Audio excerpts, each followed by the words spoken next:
Graças a Deus, queridas irmãs, queridos irmãos, nós estamos de retorno às nossas tarefas, ao estudo do Evangelho segundo o Espiritismo, abençoadas tarefas que a misericórdia divina nos permite, a fim de que possamos cada vez mais produzir em nós as nossas riquezas interiores ainda desconhecidas por nós mesmos.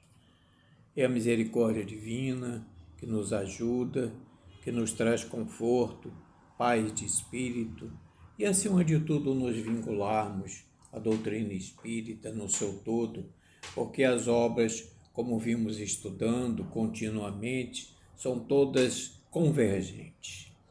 Lemos um determinado capítulo de uma determinada obra e logo após nós temos aquela noção dos desdobramentos em que os capítulos como que se fecham como um todo. Aliás, o Evangelho segundo o Espiritismo, ele traz logo na sua folha inicial uma autoexplicação de Allan Kardec com relação à obra. Nos traz ele de que o Evangelho segundo o Espiritismo, com as máximas morais do Cristo, em concordância com o Espiritismo e a sua aplicação às diversas circunstâncias da vida.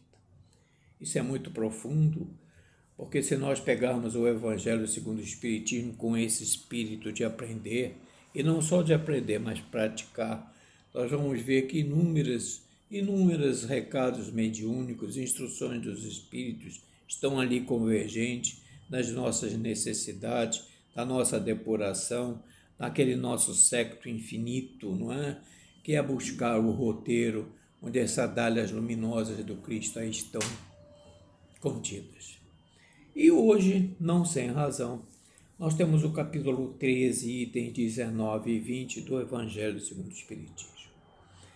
Esse texto que se nos apresenta no item 13, ele traz aquele entendimento, não é, que nós estamos aprendendo no Evangelho segundo o Espiritismo, das épocas recuadas, né, do cristianismo, quando o nosso Senhor Jesus Cristo aqui esteve, lá no seio árido da Palestina e na Galileia distante dos nossos corações, em que ele falava através de parábolas, de alegorias, né, aos antigos. E hoje a gente vai chegando à conclusão que os antigos somos nós hoje, com outra roupagem, com outro entendimento, aprendendo o que o cristianismo lá nos anos 30 nos trouxe, não é?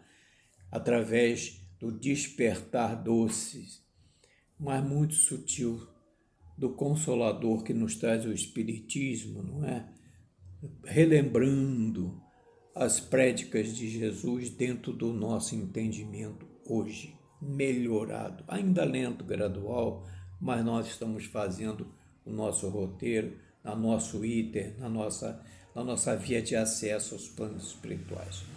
Então esse termo era muito usado lá nos antigos, não saiba a vossa mão esquerda o que vê, o que dê a vossa mão direita.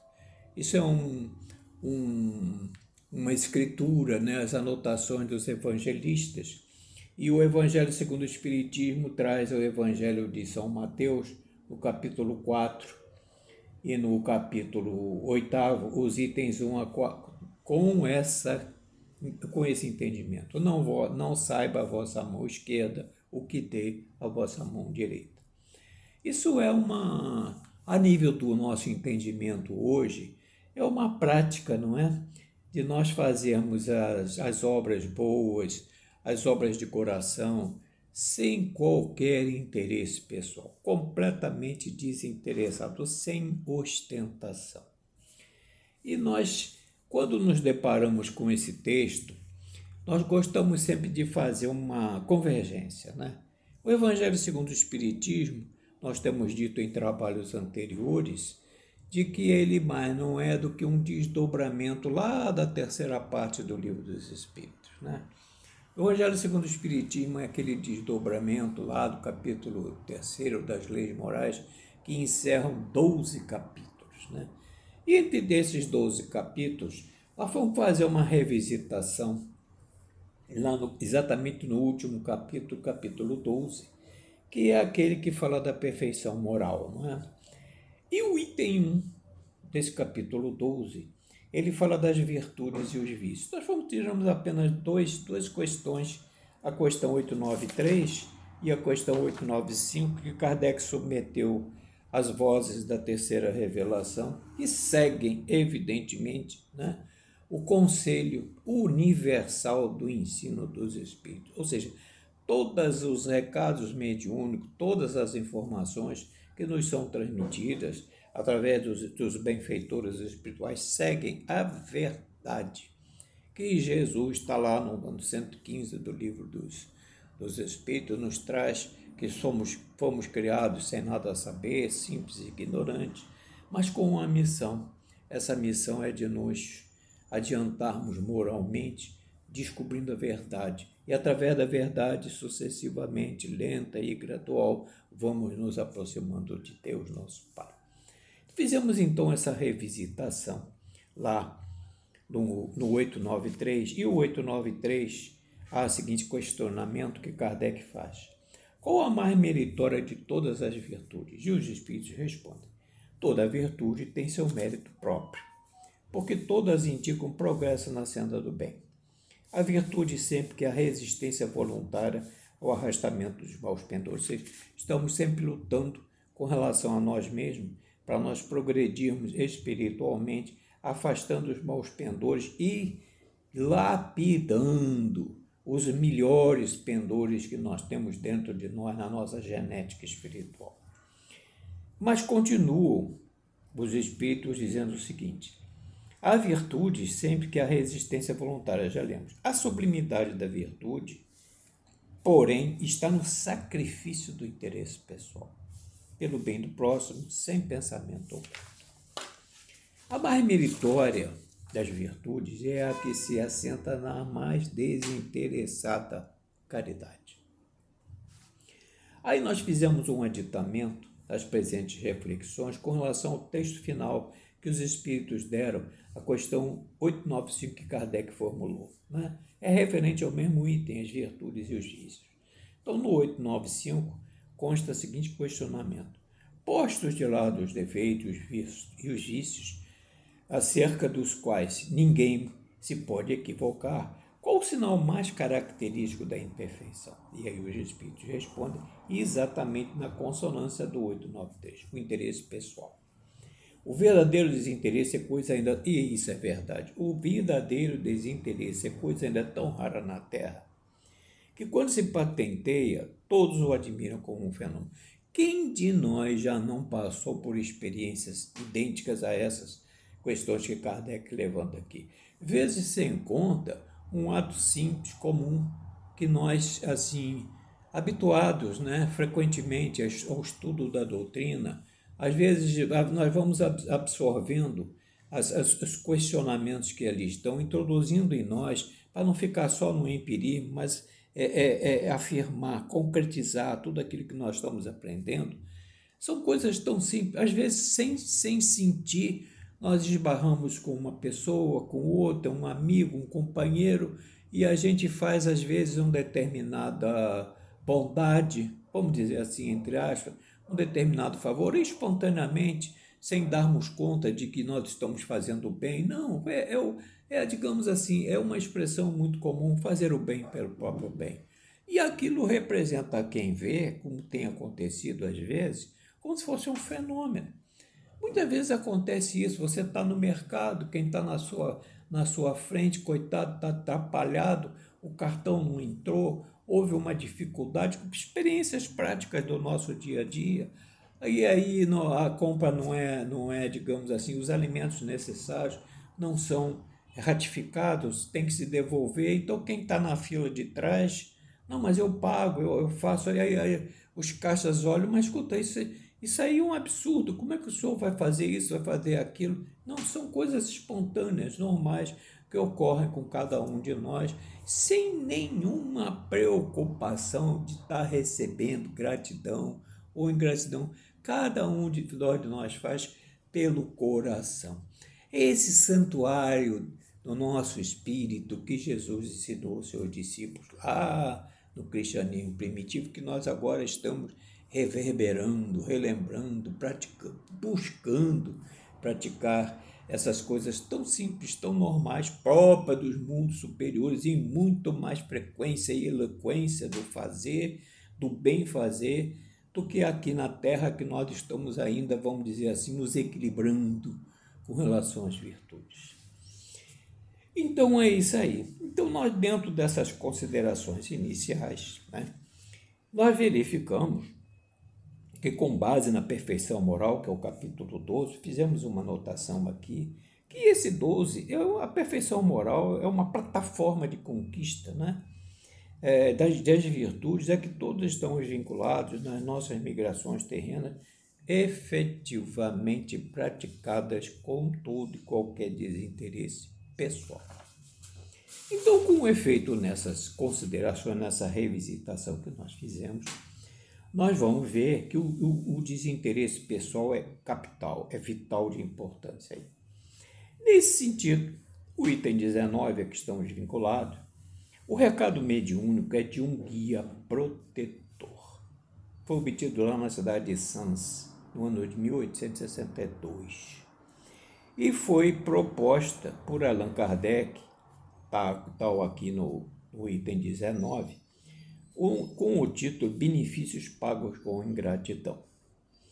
Toda vez que nós temos um recado mediúnico, uma instrução de um espírito protetor, como todas as demais, a gente se fixa muito nessa atuação do guia protetor, do espírito protetor, né, que está lá no Livro dos Espíritos, lá na escala dos espíritos, de escala progressiva dos espíritos, nas questões 494 e 495, que diz respeito à doutrina dos anjos de guarda, que nós hoje falamos dos anjos de guarda, mas hoje sabemos que é o nosso espírito protetor, um espírito superior, que muitas vezes foi amigo nosso. Frequentemente nós dizemos que nós não conhecemos o nosso espírito protetor, nosso anjo guardião, não sabemos o seu nome, mas eles estão junto a nós.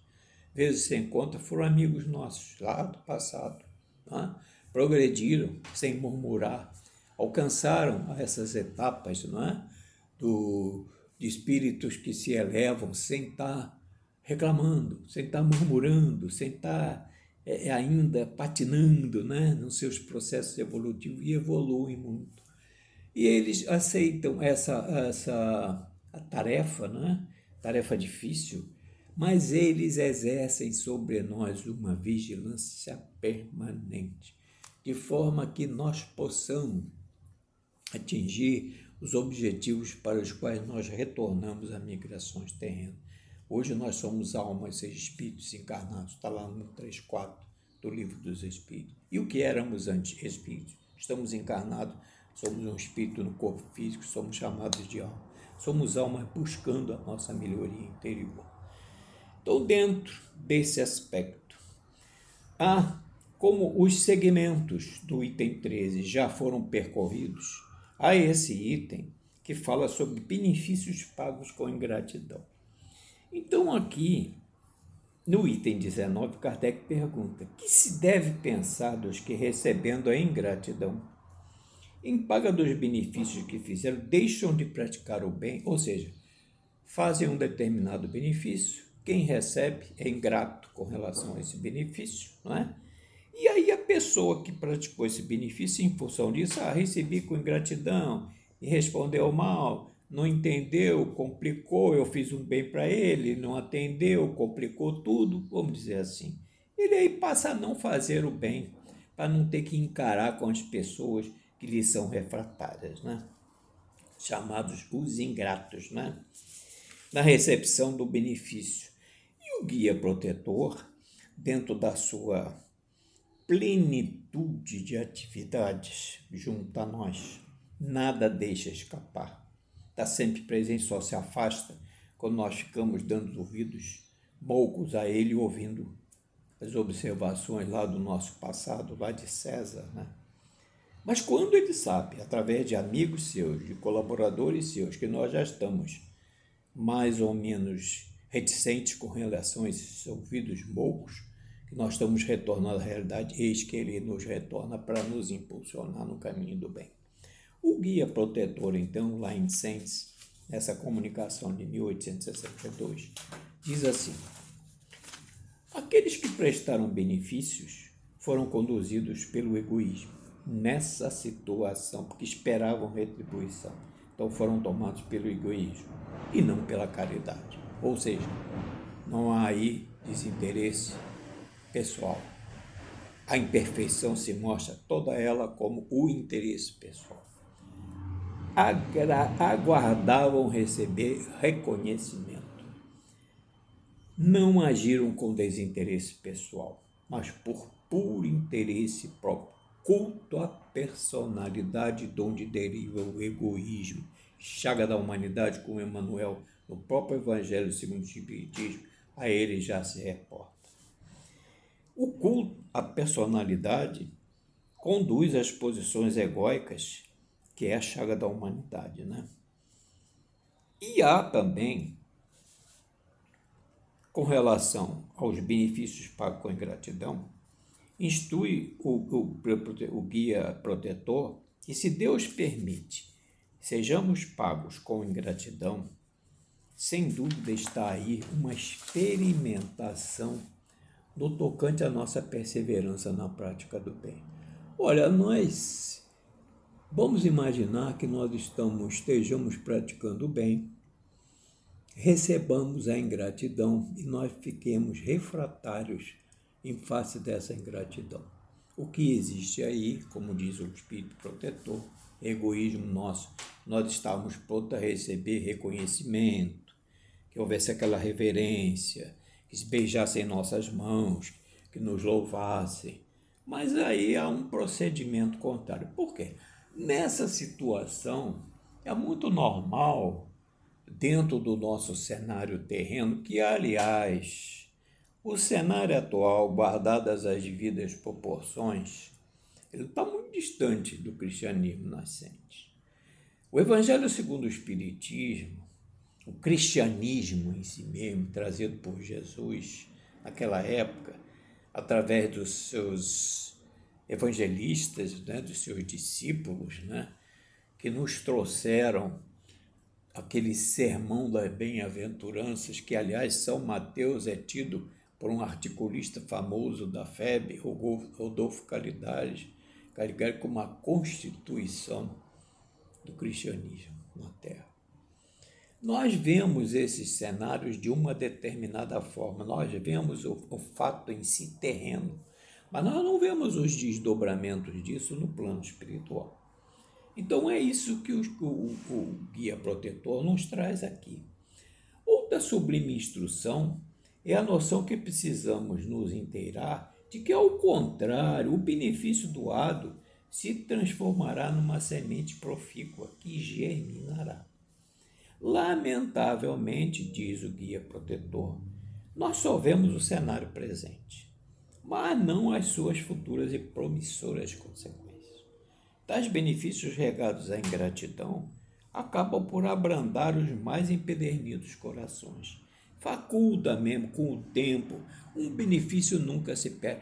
Quando eu li isso aqui, eu me lembrei de uma obra famosa, que já deu muitos filmes, que é o Nosso Lar. Né?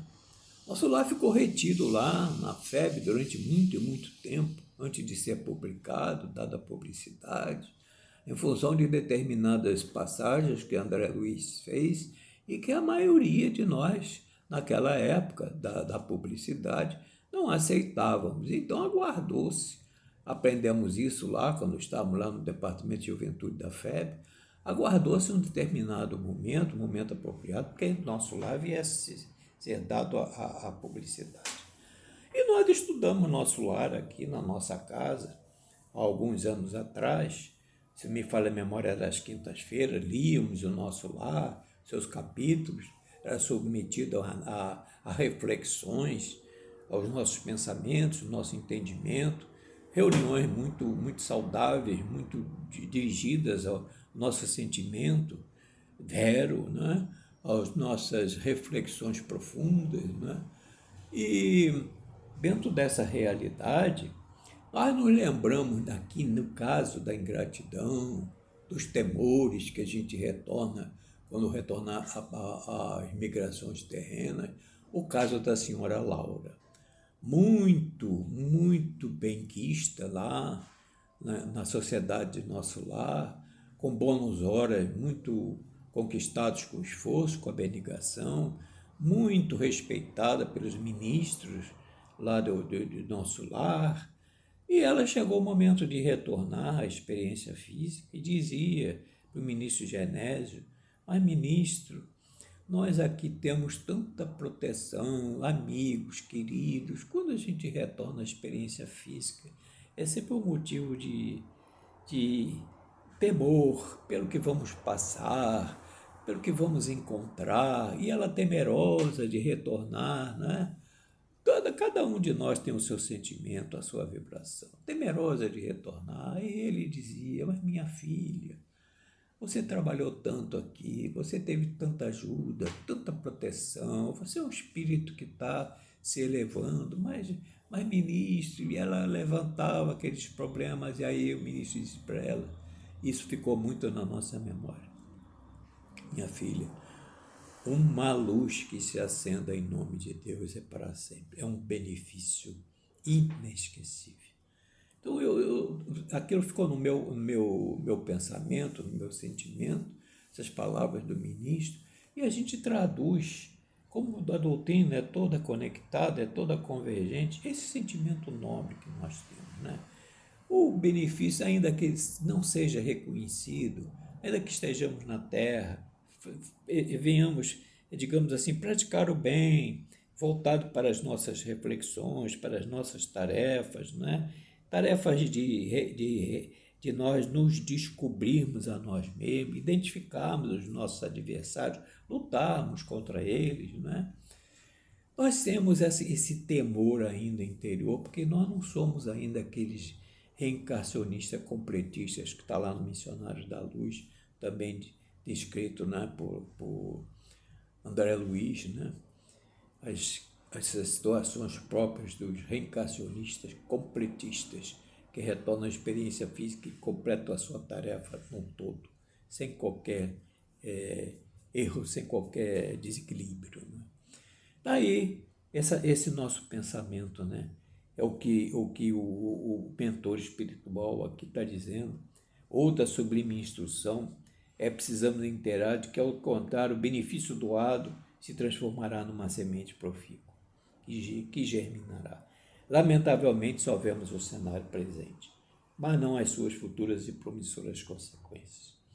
Tais benefícios regados à ingratidão acabam por abrandar os mais empedernidos coração, porque viremos reconhecer a exatidão dessa máxima: um benefício jamais se perde, uma luz que se acenda em nome de Deus, ela jamais se apagará.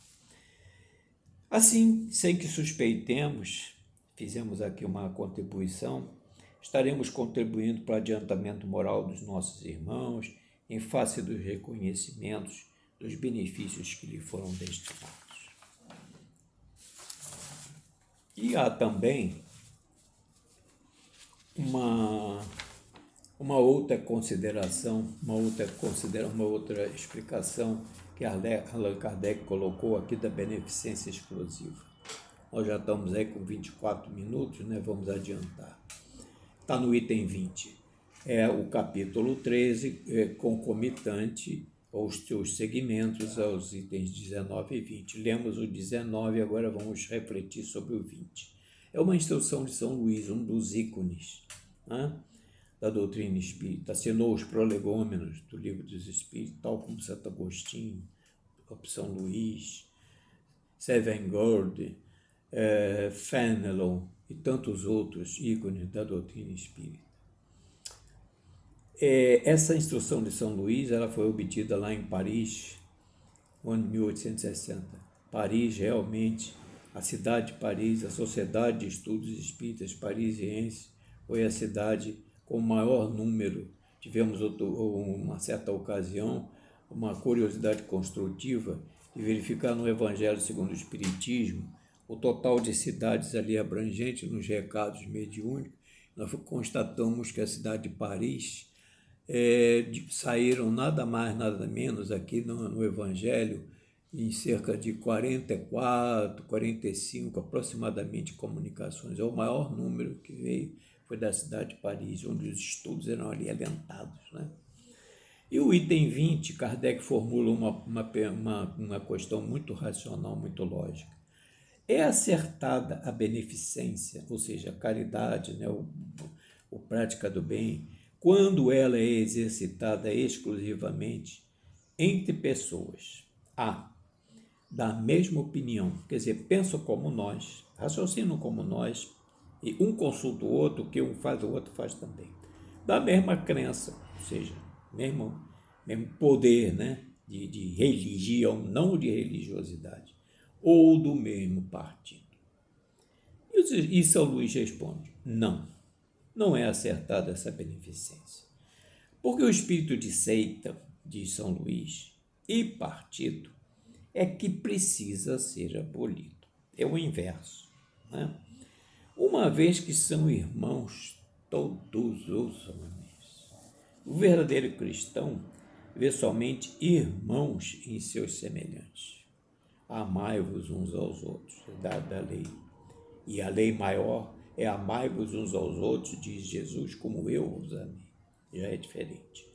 O verdadeiro cristão vê somente irmãos em seus semelhantes e não procura saber, antes de os socorrer, qual a sua crença, qual a sua opinião, seja lá sobre o que for. Diz São Luís, estaremos obedecendo o mandamento, né, de Jesus Cristo, segundo o qual devemos amar os nossos inimigos, se os repelíssemos por professar uma crença diferente da nossa. Socorramo-lo, sem lhe pedir contas à consciência. Por se for um inimigo da religião, esse será o caminho de conseguir que ele a ame. Repelindo, faria com que ele odiasse. Esses são os dois questionamentos que foram submetidos aqui, Kardec incluiu no item 13, nos itens 19 e 20. Quando nós fizemos esse fecho, nós tivemos assim uma intuição de buscar na nossa querida mentora Joana de Ângeles.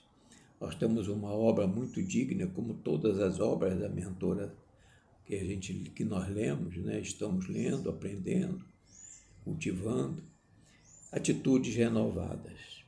Em Atitudes Renovadas há um capítulo sublime, que brilha a vossa luz. Nós destacamos aqui 2 ou 3 itens para fechar o estudo.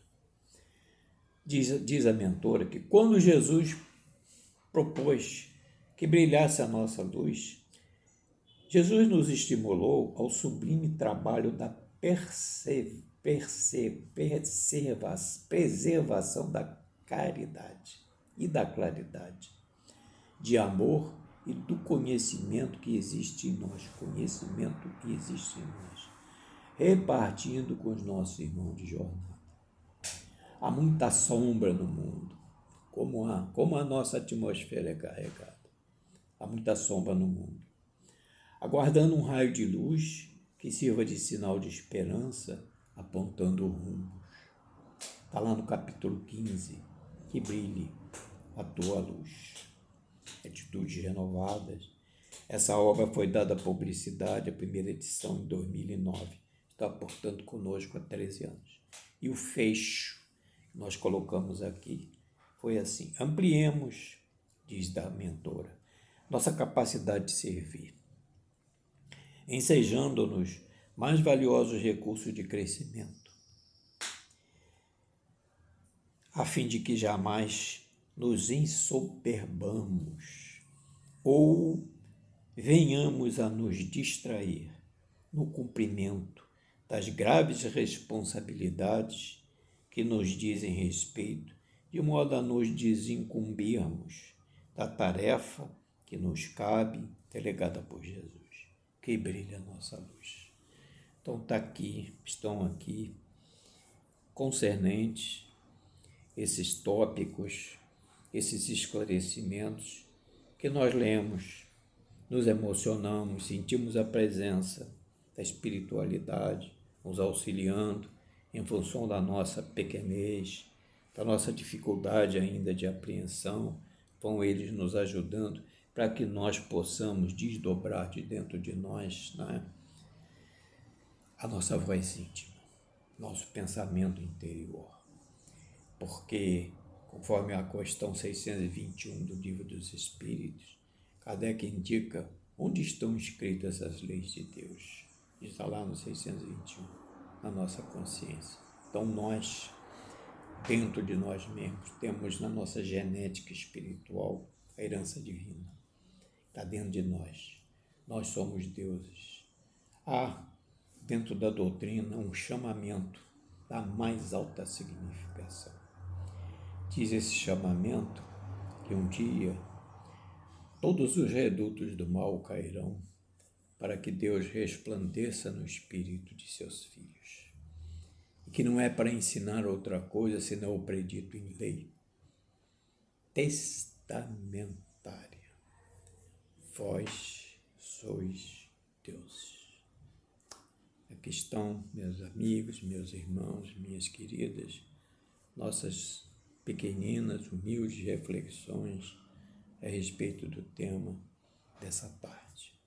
Graças a Deus, cumpramos com as nossos deveres conscienciais, lapidemos essa semente divina que está dentro de nós, aguardando esse espolcar de nós mesmos junto à nossa própria consciência. Graças a Deus, que assim seja. Até uma próxima.